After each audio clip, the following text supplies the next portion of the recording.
오늘 우리에게 주신 하나님의 말씀은 사무엘상 12장 1절에서 5절과 시편 24편 3절에서 4절 말씀입니다. 사무엘이 온 이스라엘에게 이르되 보라, 너희가 내게 한 말을 내가 다 듣고 너희 위에 왕을 세웠더니 이제 왕이 너희 앞에 출입하느니라. 보라, 나는 늙어 머리가 휘어졌고 내 아들들도 너희와 함께 있느니라. 내가 어려서부터 오늘까지 너희 앞에 출입하였거니와 내가 여기 있나니 여호와 앞과 그의 기름 부음을 받은 자 앞에서 내게 대하여 증언하라. 내가 누구의 소를 빼앗았느냐, 누구의 나귀를 빼앗았느냐, 누구를 속였느냐, 누구를 압제하였느냐, 내 눈을 흐리게 하는 뇌물을 누구의 손에서 받았느냐. 그리하였으면 내가 그것을 너희에게 갚으리라 하니 그들이 이르되 당신이 우리를 속이지 아니하였고 압제하지 아니하였고 누구의 손에서든지 아무것도 빼앗은 것이 없나이다 하니라. 사무엘이 백성에게 이르되 너희가 내 손에서 아무것도 찾아낸 것이 없음을 여호와께서 너희에게 대하여 증언하시며 그의 기름 부음을 받은 자도 오늘 증언하느니라 하니 그들이 이르되 그가 증언하시나이다 하니라. 여호와의 산에 오를 자가 누구며 그의 거룩한 곳에 설 자가 누구인가. 곧 손이 깨끗하며 마음이 청결하며 뜻을 허탄한 데에 두지 아니하며 거짓 맹세하지 아니하는 자로다. 오늘 이 말씀에 많은 은혜 받으시기 바랍니다. 오늘 저희가 다룰 주제는 자격에 대한 것입니다. 하나님께서 하나님의 나라 가운데 혹은 하나님의 사역 가운데 또 시대를 바꾸시는 어떤 한 사람을 선택하시거나 여러 사람, 한 그룹에 선택을 하실 때 어떤 자격, 즉 어떤 면을 하나님께서는 귀하게 보시는가 하는 점입니다. 어제 마지막 별미는 하나님께서 이세 아들들 가운데에서 한 사람, 우리가 다윗이라고 분명하게 기억하는 한 사람을 하나님께서 선택하도록 사무엘의 눈을 여시고 또 사무엘이 준비한 기름을 그에게 붓는 일종의 다윗의 등장입니다. 우리가 어떤 일을 할 때는 그 일을 할 자격 있는 사람을 뽑습니다.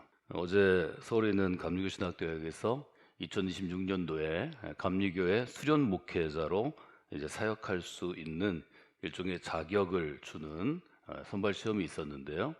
300명, 300 모자라는 299명이 응시를 했고 그 중에서 또 시험 볼 때 오지 않는 사람들이 있어요.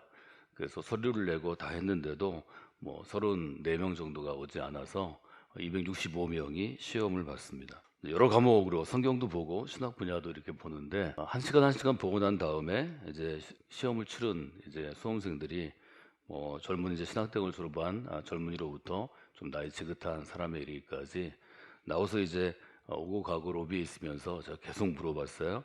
문제가 쉬웠냐 어려웠냐 좀 어땠냐 뭐 이런 얘기를 물어봤습니다. 작년에도 260명 정도가 작년 모건대학교에서 시험을 봤는데 그 중에서 기본 점수 만치 통과해야 되는 커트라인이 있고 또 저희들이 입학해서 논의해서 결정하는 커트라인 선이 있는데 작년에 83명 정도를 뽑았습니다. 80명 정도를 뽑아서 예년보다 좀 적게 뽑았기 때문에 제가 아주 수십 통의 전화에 시달렸습니다. 왜 적게 뽑냐고.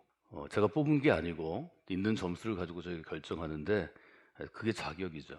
구약은 몇 점, 성경은 몇 점, 또 감리교회사, 또 교리와 장정, 감리교 신학.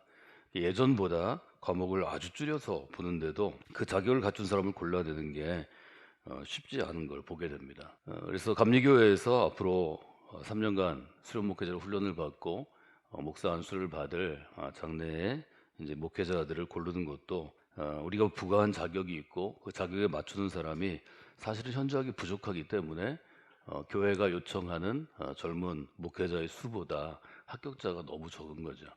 신학생 수도 많이 줄었지만 그 신학생들이 열심히 자기를 닦고 훈련하는 일에 얼마나 소홀한지 아니면 요즘 세대가 얼마나 소홀한지를 돌아볼 수 있습니다. 여러분이 한번 시험 문제를 내고 채점하는 분이 되시면 지금 학교에서 누군가를 훈련하는 일을 하는 사람이 얼마나 힘들겠다 하는 것을 생각해 보게 됩니다. 하나님 입장에서 보면 이 사무엘의 시대 가운데 하나님께서 행할 일들을 적어도 하나님의 백성인 이스라엘에서 행해야 되는데 그 일을 할 만한 자격이 있는 사람을 지금 찾는 과정이 계속 이어지는 거죠. 엘리가 그 일을 했지만 하나님의 마음에 별로 그렇게 적합하거나 하나님의 마음이 만족할 만한, 흡족할 만하지 않기 때문에 사무엘이라는 어린 생명을 주시고 그 어린 아이가 자라나서 이제 사실 시간이 많이 흘렀습니다. 그래서 오늘 저희가 읽은 사무엘상 12장은 사무엘의 고별설교라고 부르는 것입니다. 여기부터 이제 사무엘의 역할은 사무엘의 다음 우리가 사무엘과 같은 사람을 사사라고 마지막 사사라고 부른다면 이제 왕을 세우는 시대, 왕이 다스리는 시대에 누가 왕이 될 것인가, 누구를 왕으로 뽑을 것인가입니다. 우리는 물을 수밖에 없습니다. 어떤 사람에게 왕의 자격을 줘야 하나? 그 사람을 왕으로 선택하면 왕으로 그를 보좌에 앉히면 왕이 돼서 제가 이 앞부분 저희들이 전체를 다 다루지 않았지만 왕이 돼서 너의 남자아이들은 데려다 군대 보내서 군인으로 쓰고 혹은 뭐 왕궁을 수리하고 이런데 종으로 쓰고 여인들은 가서 시녀로 쓰고 혹은 뭐 주방에서 밥하는 데 쓰고 뭐 여러 가지로 쓰고 내가 만약에 왕이 뭐 필요한 게 있으면 너의 포도원을 가져갈 것이고 왕이 필요한 것이 있으면 1년 내내 농사진 것을 세금으로 다 가져갈 것이고 왕정 시대가 갖고 있는 장점이 물론 있지만 단점이 있죠. 그래서 사무엘이 백성들에게 설득합니다. 왕을 세우는 것은 하나님의 백성에게는 적합하지 않다. 하나님의 일종의 통치 이념, 하나님이 이 땅을 다스리시고 우리에게 맡겨주신 사명을 감당하는 데는 적합하지 않다. 그런데 모든 사람이 왕을 세워달라고 합니다. 모든 사람이 뭐라고 얘기하냐면 우리 주변의 모든 나라에 왕이 있어 그 왕이 모든 것을 결정하고 특별히 전쟁을 수행해서 우리를 보호해 주는데 이스라엘 가운데도 왕이 없어서 당신 같은 노인이 그저 영적인 리더십을 가지고 우리를 이끌어 가니까 우리가 이게 보호를 못 받는 거 아니냐. 그러니까 사무엘을 향해서는 굉장히 아프고 힘든 이야기를 합니다. 사무엘은 하나님의 은혜로 태어나서 성전에서 자라나서 성전을 지키고 하나님의 나라를 위해서 평생을 보냈는데 그의 마지막에 돌아온 것은 이제 나이 드셨으니까 잘 계시다 그냥 돌아가시라고 뭐 그 정도 얘기를 이제 듣는 거죠. 저는 성경 윗부분에 또 사무엘서를 해석하는 주석 말미에 세상에 영원한 것은 없습니다. 그렇게 써봤습니다. 우리가 세상을 잘 모를 때에는 또 철들기 전에는 세상을 보는 눈이 없을 때에는 내가 갖고 있는 것들이 영원할 것 같은 착각에 빠집니다. 흔히 뭐 젊은 사람들이 청춘이 영원하다고 이야기하는 건 너희들도 나이 들어보면 다 안다. 뭐 이렇게 얘기를 하지만 저는 젊기 때문에 그런 생각을 갖는 게 아니고 아직 세상의 이치를 잘 모르기 때문에 그런 생각을 갖는다고 생각합니다. 하나님이 우리에게 주신 좋은 선물이 있는데 그것은 우리에게 제한된 시간을 허락하셨다는 것입니다. 여러분 만약에 제한된 시간을 우리에게 주지 않으셨다면 우리가 오늘 새벽에 이렇게 나와서 하나님께 집중하는 집중력이 생길까요? 간절함이 있을까요? 이 날이 또 내일 오고 10년 후에 오고 100년 후에 오고 1000년 후에 온다면 아마 우리의 삶은 축 늘어져서 게으르고 나태한 삶이 되기가 사실은 거의 100%일 겁니다. 우리 모두의 삶이 그러합니다. 어쩌면 이 날이 마지막일 수 있기 때문에 어쩌면 금년이 나에게 주어진 마지막 시간일 수 있기 때문에 절박해지는 거죠. 8장 돌아가시면요 왕을 요구하는 장면이 등장합니다. 사무엘이 늙음에 그의 아들들을 이스라엘 사사로 삼으니 장자의 이름은 요엘이요 차자의 이름은 아비야라. 그들이 브엘세바에서 사사가 되니라. 그의 아들들이 자기 아버지의 행위를 따르지 않고 이익을 따라서 뇌물을 받고 판결을 굽게 하니라. 엘리의 아들들 때문에 사실은 엘리의 가문이 버림을 받고 문을 닫고 다 죽었죠. 그리고 사무엘이 그 리더의 역할을 수행했습니다. 아이러니컬하게도 사무엘이 늙어서 아들이 둘이 있는데 자기 아버지의 행위를 따르지 아니하고 이익을 따라 자기 욕심을 쫓아 뇌물을 받고 판결을 굽게 하니라. 성경에서 말하는 거룩함이라든지 성경에서 말하는 신실함이 갖고 있는 단어의 뜻은 구부러지지 않고 반듯한 것입니다. 예를 들면 제가 갖고 있는 이 펜이 뭐 좀 길게 있으면 구부러졌는지 반듯했는지를 알 수 있습니다. 우리가 반듯한 사람이라는 표현을 쓰는데 판결을 굳게 하는 것이 정의롭지 않은 것입니다. 말하자면 불의한 것입니다. 이것이 이제 히브리어가 갖고 있는 특징이라고 볼 수 있고요. 이런 문제가 생기니까 엘리의 가문이든 사무엘의 가문이든 우리가 여러 가지를 생각할 수 있습니다. 뭐 우리 모두가 자녀를 키워봤고 자녀들이 지금 성장하는 과정에 있고 혹은 이제 아직 열매를 따기 이전에 뭐 30대 40대라도 아직은 인생을 평가하기 어렵기 때문에 저도 조심스럽습니다. 저도 자녀를 키우고 있고 이 아이들이 성장하는 과정에 있고 아직 그 인생이 어떤지, 그래서 마음 아픈 일이 너무 많기 때문에 제가 요즘은 부모의 역할이나 또 자녀들의 이야기를 사실은 잘하지 않습니다.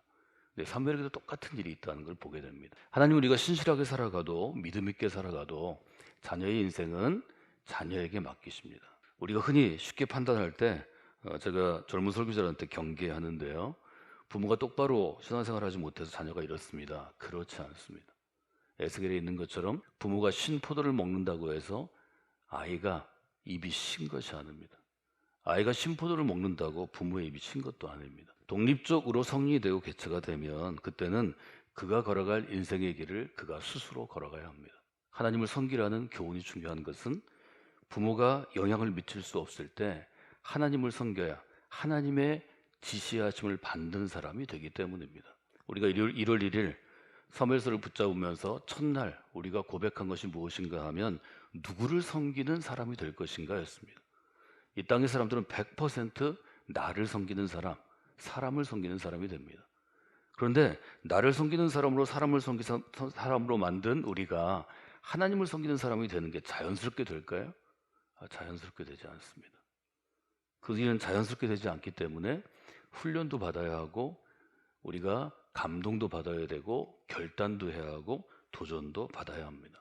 사람들은 대부분 냉정한 것입니다. 4절에 보면 이스라엘 모든 장로가 모여 라마에 있는 사무엘에게 나아가서 그에게 이르되 보소서, 당신도 늙고 당신의 아들들은 당신의 행위를 따르지 아니하니 모든 나라와 같이 우리에게 왕을 세워 우리를 다스리게 하소서 한지라. 사무엘에게 아주 직접적으로 얘기합니다. 당신은 늙었습니다. 당신의 아들들은 당신 반도 못 됩니다. 우리 주변 나라와 같이 우리한테도 왕을 세우고 왕이 다스리는 나라가 되게 해달라고 우린 요청합니다. 사무엘은 물론 이 뒷부분에 걸렸을 것입니다. 이스라엘은 왕이 다스리는 나라가 아닙니다. 이스라엘은 하나님이 직접 다스리시는 나라입니다. 우리가 어려움을 겪는 것은 여기에 있습니다. 우리는 지금 대통령제를 쓰고 있기 때문에 대통령이 왕이 되는 나라입니다. 임기가 있어서 민주주의 시대가 돼서 뭐 4년 연임 혹은 5년, 뭐 6년 이렇게 나라마다 다르지만 정해진 시간만큼만 왕이 되는 것입니다. 그런데 지금 왕을 대리해서 이스라엘을 다스렸던 사무엘에게 와서 이스라엘의 원로들, 리더들이 요구하는 거죠. 당신은 이제 물러가야 되겠습니다. 우리에게도 왕을 세울 수 있는 권한을 주시소서. 사무엘이 결정할 수 없기 때문에 하나님에게 여쭈어 달라 하는 거죠. 그 뒷부분은 뭐 여러분들이 내용을 잘 아십니다. 이렇게 해서 사람들의 요구에 의해서 사람들이 선택한 왕이 사울입니다. 사울과 다윗의 차이는 이것으로부터 시작됐습니다. 다윗은 비어있는 뿔에 하나님이 주는 기름을 채워 준비하고 사무엘이 직접 찾아가서 한 사람 한 사람 돌아보며 그 중에 하나님이 이 사람에게 기름을 부어라 이런 명령이 있을 때 사무엘이 찾아가서 기름 부은 존재입니다. 사울은 기름병에 이미 있는, 뭐 얼마나 오래됐는지는 모르지만 기름병에 이미 있는 걸 준비하지 않고 있는 기름을 부읍니다. 사무엘이 찾아간 적이 없습니다. 사울이 아주 인기 있는, 외모가 아주 수려한 리더였기 때문에 백성들의 인기를 한 몸에 받아서 사실은 사울이 아주 지혜롭게 전략적으로 찾아와서 왕의 지위를 가져갑니다. 성경은 묻습니다. 하나님의 나라를 다스리는 왕이라면 사람들의 마음에 드는 그 인물을 택해서 그를 왕으로 세우는 게 맞느냐? 아니면 적어도 하나님의 나라라면 하나님이 원하는 인물을 찾아서 하나님의 사람이 가서 그가 준비된 기름을 부으는 게 맞느냐? 여러분이 한번 판단해 보시면 좋겠습니다. 저는 저희 교회를 이끌어갈, 저 다음에 이끌어갈 담임 목사님에게도 이런 일들이 있었으면 좋겠습니다. 우리가 원하는 사람을 우리가 찾아가서 세우는 것보다 하나님이 우리를 준비하게 하고 우리의 마음에는 어떠하든지 여기도 보면 사무엘이 이새의 아들들을 볼 때도 뭐 똑같으니까 사람 눈은 아주 외모가 훤칠하고 리더답게 생겼고 목소리 좋고 아주 뭐 부드러운 매너를 가지고 이런 사람을 선택하고 하나님 감사합니다 이렇게 얘기하죠. 근데 하나님 얘기하십니다. 이 청년은 아니야. 또 다른 청년이 있어. 또 다른 아들이 있어. 이것들을 여러분들이 한번 돌아보시면 좋을 것 같습니다. 사울을 그렇게 왕으로 세웠는데 여러분이 아시는 것처럼 결과가 좋지 않습니다. 그래서 사울은 결국은 사무엘의 버림을 받고 하나님의 버림을 받습니다. 그래서 사무엘상 12장에 고역된 사무엘의 고별 설교는 사울에게 이제 자기가 갖고 있는 리더십의 모든 권한을 넘겨주는 사무엘의 마음을 볼 수 있는, 좀 열어볼 수 있는 사무엘이 어떤 신앙인이었나, 어떤 하나님의 사람이었나를 볼 수 있는 아주 중요한 단초가 있습니다. 첫 번째로 우리가 생각할 것은 사무엘의 질문입니다. 3절에 보면 사무엘은 이렇게 질문합니다. 내가 누구의 소를 빼앗았느냐? 내가 누구의 나귀를 빼앗았느냐? 내가 누구를 속였느냐? 내가 누구를 힘을 가지고 그를 짓눌렀느냐? 압제했느냐? 짓눌러서 찌그러지다라는 의미입니다. 내 눈을 흐리게 하는 뇌물을 내가 받았느냐? 내가 손해를 끼치고 뺏은 게 있으면 너에게 갚을 것이라.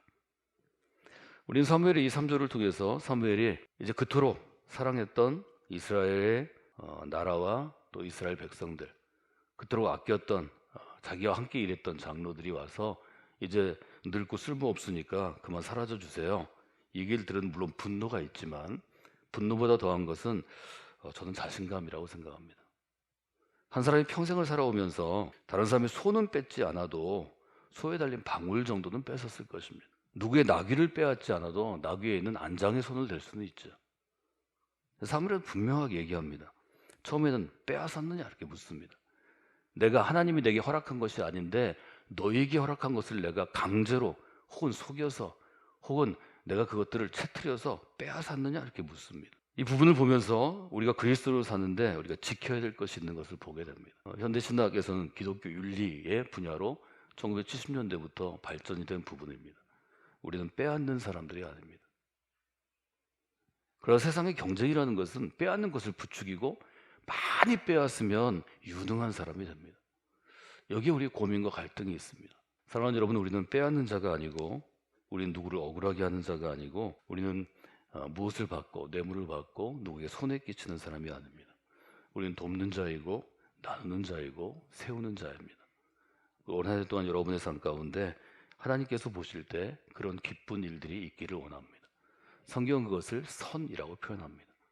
아름다움 혹은 착함입니다. 아름다움과 착함은 우리가 좋은, 예를 들어서 화장품을 쓰고 또 K-뷰티처럼 좋은 화장 기술을 갖고 또 좀 어려우면 의사들의 도움을 받아서 성형하는 게 아닙니다. 그것들은 아름다운 것이 아니라 그것은 시대가 주는 기준에 나를 맞추는 행위일 뿐입니다. 여러분, 우리가 그것은 얼마나 민감한가요? 저도 나이 먹으면서 재밌는 일이 많이 있는데요. 어떤 분이 저희 감독회의 하는데 제 앞에 딱 앉아서 물어봅니다. 나 달라진 거 없어? 저보다 몇 살 위에 형님이신데요. 달라진 거 없어? 제 나이 때는 그렇게 물어보면 눈 찝은 겁니다. 처지니까 눈이 좀 이상해요. 그래서 얘기하고 싶었는데 제가 얘기를 안 했어요. 왜냐하면 감추고 싶은 거 굉장히 한국 사람들이 감추고 싶잖아요. 근데 달라진 게 없냐고 물어보는데 어떻게 해요? 달라졌다고 그랬죠. 왼쪽과 오른쪽이 짝짝입니다. 얘기해 줬죠. 뭐 그렇지, 다시 할까? 아니 그냥 두세요. 또 한 번 하면 이번에는 왼쪽이 컸는데 오른쪽이 커질 겁니다. 뭐 사람이 그런 거죠. 사람은 어떤 지위나 어떤 힘을 가질 때 오르기 전과 오르기 후가 달라질 수밖에 없습니다. 달라지지 않는 사람은 한 사람도 없습니다. 그러나 달라지는 사람 속에서 내가 이렇게 사실은 부족한 존재구나. 내가 매일매일 하나님 앞에 바로 서려고 노력하지 않으면 내가 매일매일 퇴보하거나 넘어지는 존재구나. 저는 이렇게 깨닫는 것이 신앙의 힘이라고 생각합니다. 여러분은 앞으로 10년 동안 달라지지 않기를 원합니다. 아니, 그런 일은 하나님도 안 하십니다. 여러분 달라져야죠. 10년 동안 하면 나이도 먹고 여러분 경험도 커지고 뭐 여러 가지가 달라지는 건데요. 그런 부분을 보시면 좋겠습니다. 감리교 선교사로 1885년에 부활절 아침 이 땅에 들어온 아펜젤러는 27살의 청년이었습니다. 27살의 청년이 34살이 될 때, 그때 1902년 6월 제가 아펜젤러의 후손과 함께 어령대 가서 군산에 가서 이분이 순직하신 앞바다에 헌화하고 우리가 그의 희생을 기리기도 했는데요. 이분과 같이 있던 분이 일종의 배가 난파하고 구조선이 왔을 때 기회가 있었다고 합니다. 아펜젤러를 먼저 살리려고 구할 수 있는 구조선이 있을 때 아펜젤러에게 타라고 얘기했답니다. 그때 아펜젤러는 한 여학생을 데리고 목포까지 데리고 가는 중이었는데요. 그가 이렇게 얘기하고 결국 그는 밤바다에서 나오지 못했습니다. 내가 한국의 영혼을 구원하러 온 선교사입니다. 어떻게 한국 사람들이 불행하게 죽는데 내가 살 수 있겠습니까? 나는 이 청년, 여기 유수라고 그런 것 같아요. 이 고등학생을 제가 살려야 되겠습니다. 이 이야기만 남아서 우리로 하여금 청년 때 와서 30대 되게 젊잖아요. 30대 그 젊은 나이로 삶을 마감한 한 그리스도인의 이야기를 지금까지 할 수 있게 됩니다. 우리 모두가 이런 삶을 살 수는 없지만 여러분들 이런 점에서 우리의 삶이 생각보다 중요하다, 이런 생각을 하시면 좋겠습니다. 여러분의 삶이 여러분의 아들과 딸들에게, 또 여러분의 형제들에게, 또 여러분의 직장 동료들에게 생각보다 중요합니다. 왜냐하면 우리가 말로, 우리가 책으로 예수 그리스도는 어떤 분이고 우리는 어떤 신앙을 갖고 이야기하는 것은 사실 이론에 불과합니다. 그러나 삶은 이렇게 구구절절 설명하지 않아도 그 사람하고 몇 년 같이 살아보면, 10년, 20년 살아보면, 옛날에 우리 우스운 코미디언들이 하는 소리 중에 척 보면 압니다, 그런 얘기가 있었습니다. 설명하지 않아도 척 보면 압니다. 이게 좋은 사람인지 나쁜 사람인지, 좀 악한 마음이 있는지 선한 마음이 있는지. 여러분 누가 봐도 여러분이 그리스도의 사람이라고 특별히 삶을 제일 많이 나눈 가족들과 친구들이 증언하는 그런 분들이 되시면 좋겠습니다. 시편 24편에 보면 굉장히 무서운 질문이 등장합니다. 시편 24편에 보면 이건 일종의 리더가, 우리 요즘에 워십팀들이 모던 워십에서, 현대 워십에서 리더들이 되게 찬양을 인도하고 묻잖아요. 이렇게 묻습니다. 여호와의 산에 오를 사람이 누구입니까? 그의 거룩한 곳에 성소에 설 사람은 누구입니까? 이 자격을 묻는 거죠. 누구입니까? 여호와의 산에 오를 수 있는 자격을 갖춘 사람은. 누구입니까? 거룩한 곳에 설 수 있는 자격을 갖춘 사람을. 시편 24편은 굉장히 중요한 질문이지만 저에게는 굉장히 무서운 질문이기도 합니다. 답변이 어떻죠? 여러분 다 아시죠? 사절 한번 읽어볼까요? 곧 손이 깨끗하며 마음이 청결하며 뜻을 허탄한 데 두지 아니하며 거짓 맹세하지 아니하는 자로다. 전 사무엘이 손이 깨끗한 사람이라고 정의했으면 좋겠습니다. 이 구절은 청년 시절에 제가 어떤 공동체에서 하나님을 향한 헌신하는 귀한 도전 가운데 있을 때 우리가 붙잡고 기도하고 울고 또 우리의 삶을 다듬었던 구절 중에 하나입니다. 손은 우리 몸 중에 제일 더러운 부위라고 합니다. 여러분 코로나 바이러스가 왔을 때 우리가 손을 얼마나 다루었나요? 들어오고 나가고 사람하고 접촉하고 악수하면 계속 손을 씻어야 합니다. 제가 평생 제 몸에 떠나지 않는 병이 있었는데요, 감기입니다. 이상하게 하여튼 주일 지나고 월요일 화요일에는 몸이 너무 안 좋고 열이 오르고 몸살이 와서 계속 약을 먹어야 했습니다. 코로나 기간 중에 제가 감기에 들리지 않았습니다. 다른 사람하고 접촉하지 않고 뭘 좀 만지고 오면 소독하고. 지금도 하루에도 수많은 사람들하고 제가 악수합니다. 어제도 100여 명 이상 악수한 것 같습니다. 악수하고 난 다음에 남들이 안 보는 데 가서 소독을 반드시 해야 됩니다. 안 그러면 제가 그 다음날부터 바이러스가 들어와서 감기 증상이 있습니다. 손을 통해서 여러 가지 병들이 전염됩니다. 그래서 우리는 마스크를 쓸 뿐만 아니라 손을 계속해서 소독하고 손 닦는 법을 배웠습니다. 어쩌면 하나님의 사람으로 우리가 자격을 갖추는데도 매일 더러워지는 손처럼 매일 손을 깨끗하게 정결하게 하는 것이 우리 신앙의 시작일 수 있습니다. 여러분 구약의 제사장들이 제사를 집례할 때, 집전할 때에는 그분들이 다 목욕 제기했습니다. 근데 목욕 제기하고 성전에 들어온 다음에 오면서 더러워지니까 성전에 있는 물두멍, 성전에 있는 일종의 대야에 물두멍에 물을 넣고 손을 씻고 발을 씻은 다음에 제사를 집전했습니다. 여러분 하나님께 나온 사람들은 손이 깨끗해야 합니다.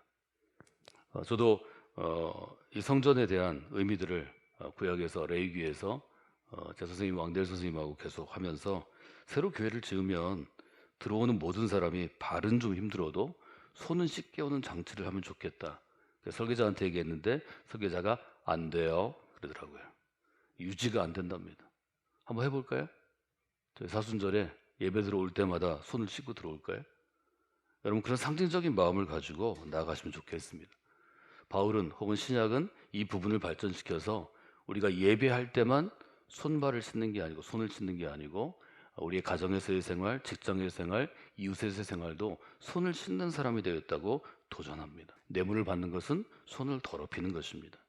누군가에게 해를 끼치는 것은 피를 묻히는 것입니다. 누군가를 속이는 것은 그의 마음을 훔치고 그의 주변을 무너뜨리는 것입니다. 이 손은 그런 것이 있다는 거죠. 그래서 저는 오늘 여러분들이 저와 함께 기도할 기도의 첫 번째 제목으로 손이 깨끗한 그리스도인으로 살게 하소서, 이렇게 좀 적어봤습니다. 저를 따라서 할까요? 손이 깨끗한 그리스도인으로 살게 하소서. 오늘 새벽에는 제가 이것을 바꾸어서 제 자신에게 적용할 때 이렇게 해봤습니다. 하나님, 나의 손을 깨끗하게 하여 주소서. 여러분, 매일 새벽 기도를 드렸던 우리의 어머니들, 우리의 할머니들, 또 일제시대 소수의 그리스도인들의 마음은 어땠을까요? 매일 새벽 기도를 드리며 하루의 삶 가운데 그리스도인으로 살아가는 자기의 삶을 예배로 봤을 때, 제사로 보았을 때 손을 깨끗이 씻는 의식을 생각한 건 아닐까요? 일주일에 한 번으로 씻는 것은 우리가 너무 더러워지니까 매일 새벽에, 저는 그래서 한국의 새벽 기도회가 시작된 것 같습니다. 미국이나 유럽의 그리스도인들 중에 경건한 사람은 아침에 일어나면 교회에 가서 새벽 기도회를 하지 않지만 자기가 성경을 읽던 자리에 앉아서, 대부분 책상에 앉아서 기도 책상에서 성경을 읽고, 정해진 성경을 읽고, 자기가 쓰고 있는 기도 노트를 펴고 묵상에 쓰고 거기에 기도 제목을 적고 기도하는 시간을 스스로 갖습니다. 저는 훨씬 더 귀하다고 봅니다.